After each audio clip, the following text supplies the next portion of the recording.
Hi dearest, how are you doing? Welcome back to my channel. For those who already subscribed to this channel and those who are just entering, you are most welcome. I do hope that at the end of this video you would decide to become a subscriber by clicking the subscribe button and then clicking the bell so you'll be notified whenever I upload new videos. And for those who are already subscribers, I would like to use this opportunity to thank you so much for subscribing to my channel and for your comments, your love, your share, your care, and all that you do for my channel. Thank you so much. And my members, I give you a big shout out and a hug from me to you. Please receive it. So today we're going to be looking at 8 tips and tricks for best results with E6000 adhesive glue. So the first is read the direction and test a small area before use. Now if you look at the tube itself, you would see that there are directions on the tube, so you want to read that. And also the pieces of whether it's jewelry or materials that you want to use, or the item that you want to glue together, if you can test a small area to see whether it would be effective, then you would do that.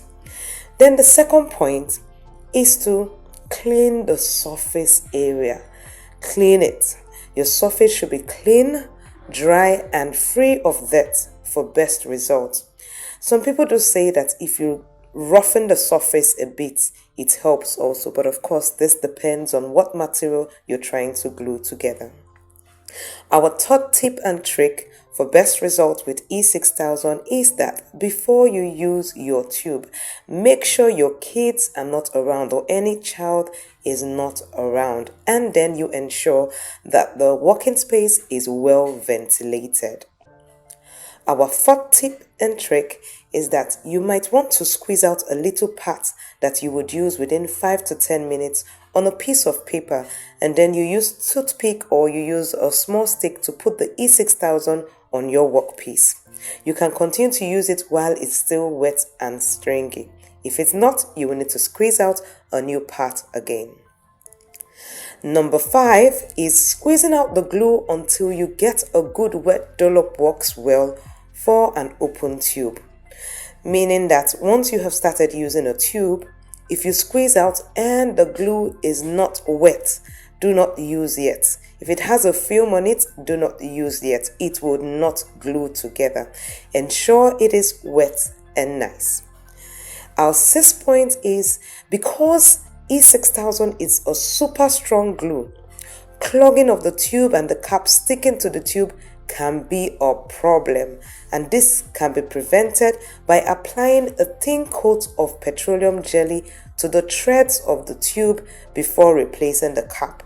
You might also want to put some inside the cap, then you glue the cap. You would see after you do that, it will be easy to open up your glue again. But just in case you find it difficult before you see this tip, take pliers and try to open up the glue.